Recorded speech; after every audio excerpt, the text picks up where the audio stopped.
Hi, I'm David Van Day. And I'm Sue Moxley. In this series, we examine all aspects of surrogacy and all the implications. In the next 10 weeks, we follow the lives of Britain's first gay dads, Barry and Tony Druitt-Barlow, and their 5 children. Witness the tears, the laughter, and the outrageous behaviour. Welcome to the Parent Makers.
We have to take care of.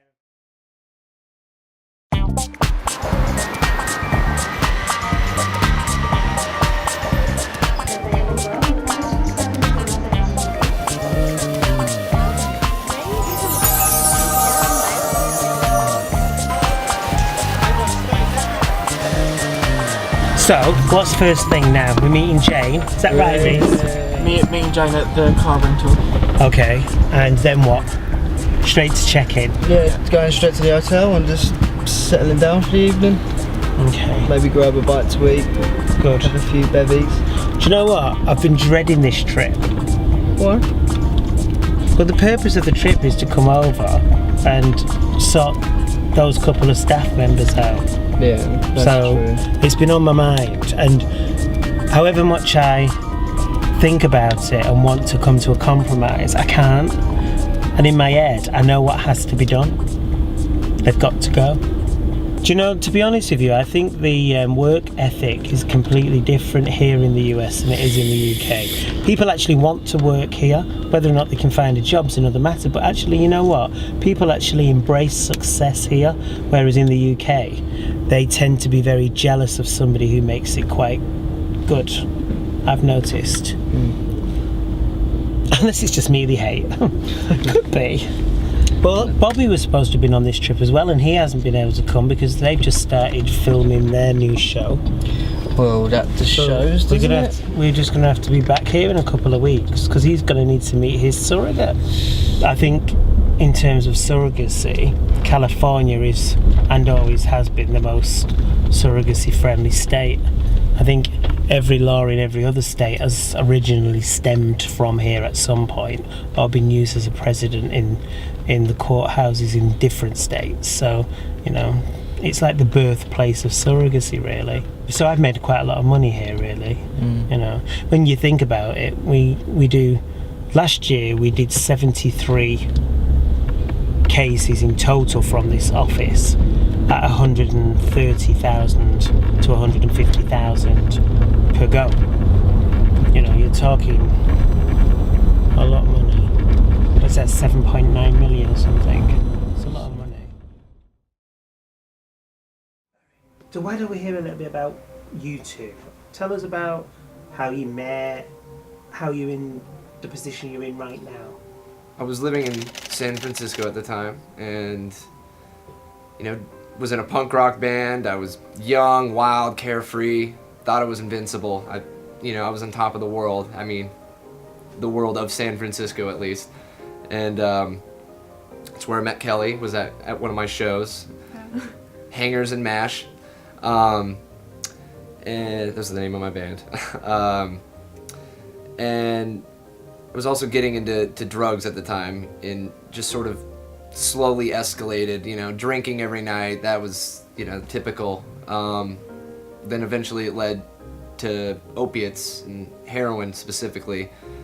I was smoking it, and then that wasn't doing it for me anymore. And I couldn't go a day without it. I was living day to day, paycheck to paycheck, just to get my next fix. And sometimes we weren't able to get clean needles, and so I don't remember the specific date, but I know I used other people's needles plenty of times, and that from that point on, that's where I think I got it. I'm pretty sure I got it. And it's been a struggle ever since. Well, that's one of my topics on discussion on this trip with Dr. Ringler, is for him to assess what I've still got that's viable on ice here. So, because I know I've got embryos on ice, I just don't know what they are, male or female, so I want to ascertain what they are first. I definitely don't want any more boys, and if I'm going to have another baby, I'm going to have a girl. And would you be able to choose, Barry? Well, I've chosen the sex of all my children, so choosing one more isn't going to make a blind bit of difference.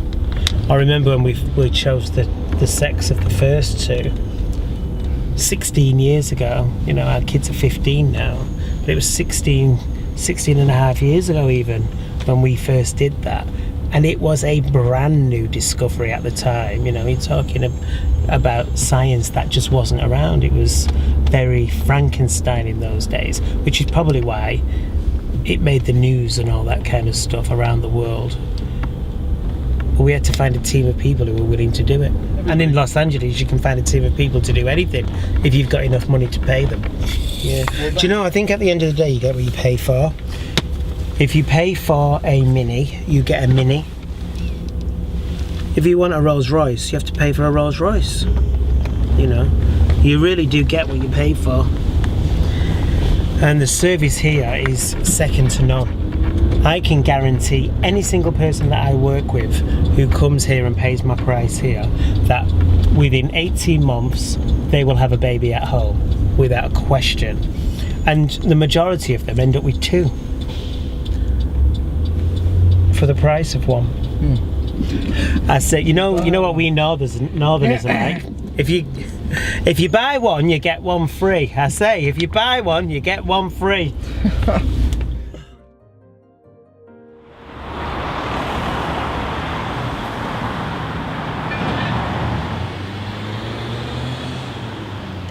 Rob, Elisa, and Miranda. I'm glad you were able to make it today. As you know, you're here on a relatively serious occasion. This isn't the first time that we've spoken about some issues that we've had in the past in the company, and we wanted to bring you in today to make sure that you had time to really tell us from your point of view what's going on so that we're clear and we understand. I have gotten some complaints, and I reached out to Barry, and of course, Reese is head of HR, so that's why we're here. And Reese? I think we need to wait for Barry first, Yeah. just so then he can come in, and then we can all go through everything properly, what's been going on, and then address these issues.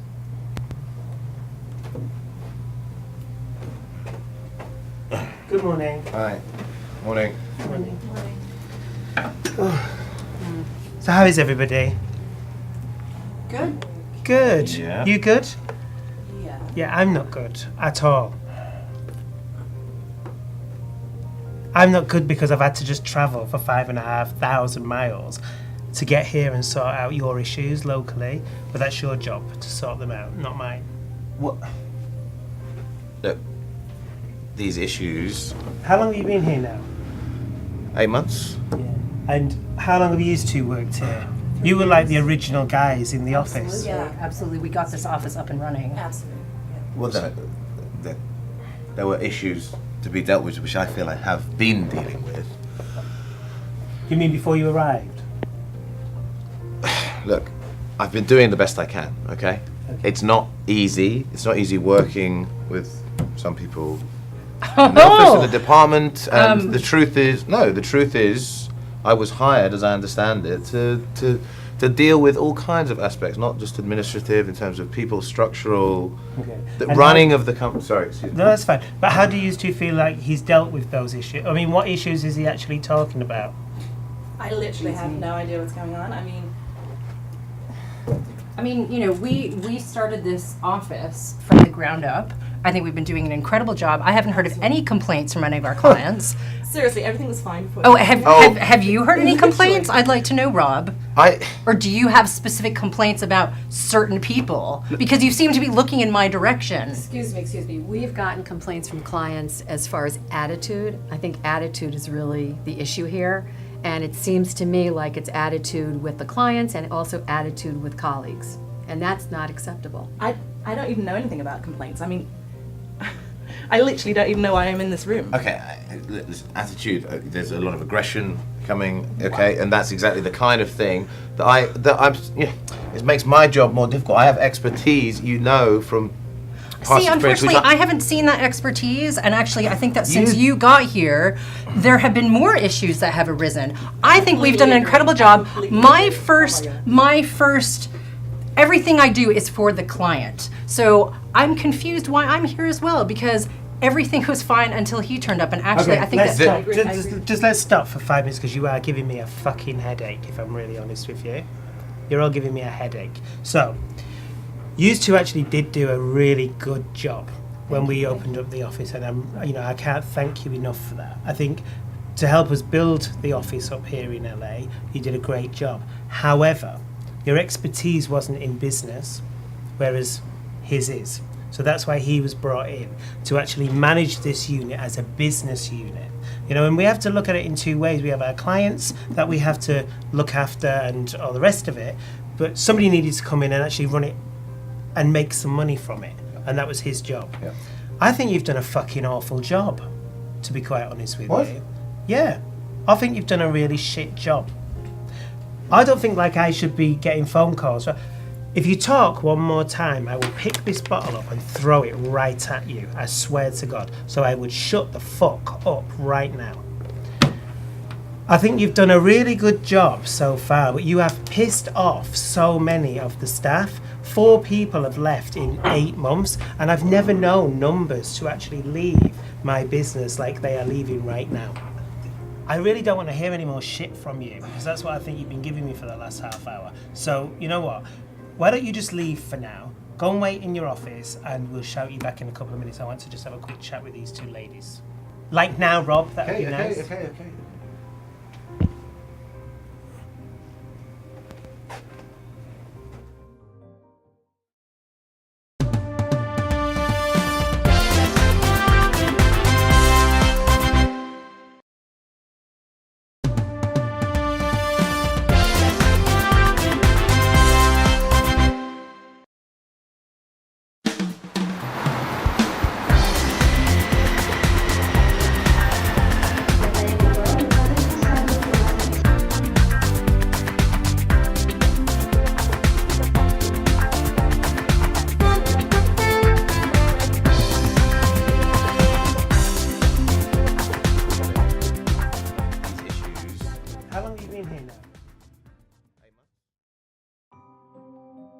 How long have you been diagnosed for? About 4 years. Okay, no problem. So, we work with people with HIV all the time, and there's a method now that we can use to actually wash the sperm to separate out the HIV from the actual sperm itself. Wow. Yeah. So the HIV lives in the spermicide, in the fluid around the actual sperm itself. So we can separate them out, and we can just take your sperm and then fertilise one of your eggs. So it's really I never easy. knew about that. Yeah. So Because I noticed on the application form that you filled out that you were also asking if we could find you a sperm donor. Well, the fact is we don't need to do that. We can use your sperm. So the baby can be entirely your biological baby, which is wonderful. And then what we'll do... This means a lot.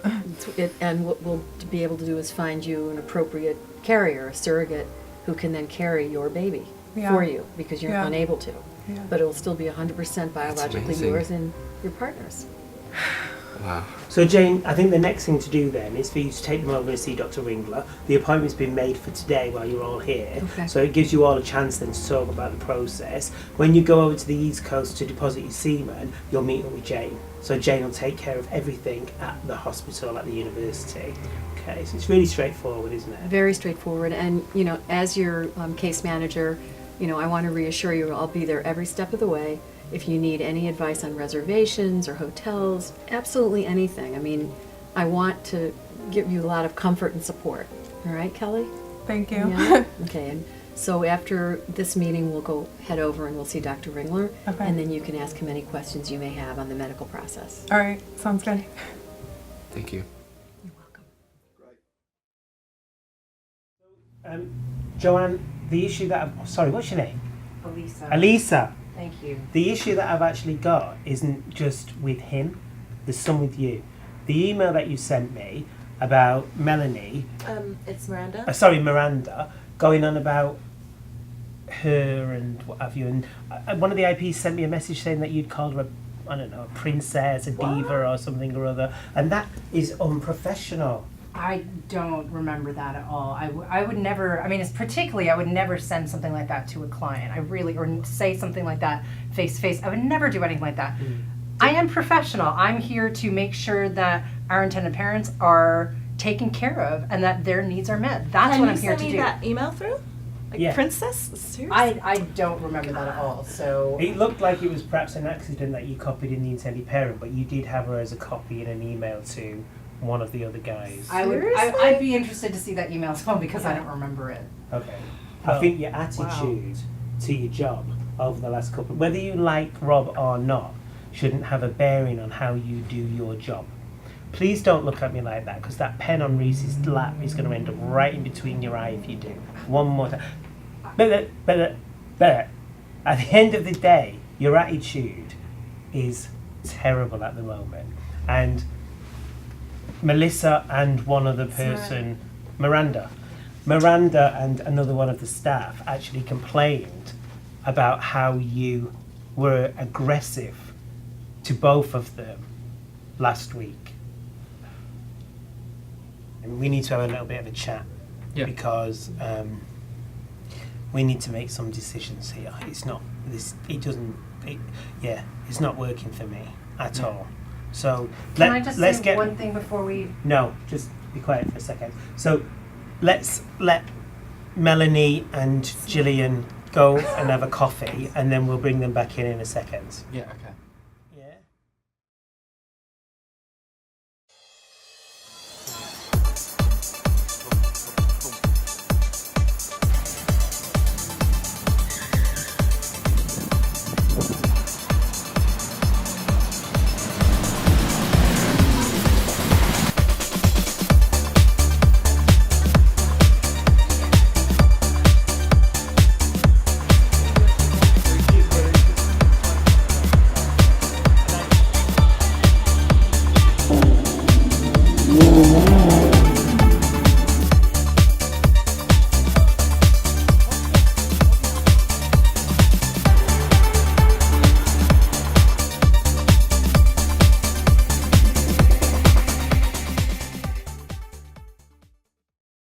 I feel really disappointed in the progress that you've made so far, Rob, and being in this business unit. So I'm really concerned about your future here going forward. And Melissa, you know, Miranda, sorry. That's right. You've been here for how long now? 3 years. Yeah? Yeah. So you've been here for 3 years and you're still not making an impression on me that I can actually remember your name. That's the point. Okay. You know. However, what I will say is that since you have been working here, this business unit's been profitable and it's been a good unit for us. So, to be honest with you, I can't really complain about your working ethic at all. You show up for work every day and you do a good job. Thank so, you. at the end of the day, you know, I think you've done a really good job. Thank you, I appreciate that. No, absolutely. Which is why I'm going to find it difficult to have to let you go today. You joking? No. It's just not working out, I'm afraid. I think I think you've done a really good job. Are you but- kidding me? No, seriously. Oh my god. I think at the end of the day, you know, all good things have to come to an end, and you've done a really good job for us, but I think the princess thing's a bit too much. What do you mean the princess thing? Well, I think even your own colleagues have been pointing it out to you. You know, so at the end of the day, you know, I don't have to work with you 24 hours a day. I can't even remember your goddamn name. So there's a reason for that, you know. I remember Rob's name, but do you think he's doing a good enough job? So or shall not? I should just go. I think that might be a good idea. Like, I don't even care. Like, I don't even like this job. Like, seriously. And it's not like you need the money, so I don't even care. You know, I think at the end of the day, you've been the main driving force behind this unit here. Thank you. Absolutely. And, you know, I brought Rob in because of his business acumen, and I thought that he would be able to come in, and between the two of you, you would be able to turn this unit round. You know.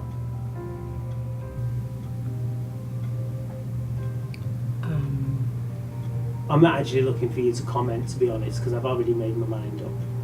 And, you know, at the end of the day, I thank you very much for what you've done here, but it's not going to work with you and him. So, with that in mind, Rob, I'm going to have to let you go.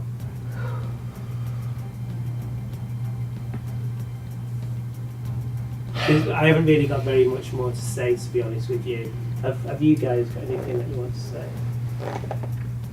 Okay. We've made the decision. We're not even going to give you any notice. We think you've been rude to the staff.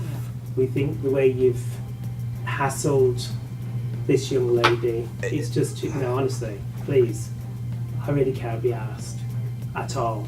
I just don't want to even listen to you. I think you're a very sad man, if I'm really honest with you. And I don't think people should have to put up with that shit. Scott, do you want to walk him out?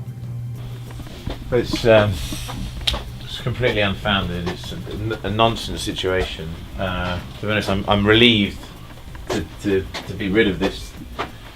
Look, I'm perfectly fine about finding something somewhere else, and yeah, it's embarrassing. I'm thankful. I'm really thankful to Barry for recognizing my worth to the organization, and yeah, I can't wait to get back to work. I'm so glad to get Rob out of the office. It's just going to make things so much more comfortable, and I can just get back to work and focus on helping our clients achieve what they want to achieve.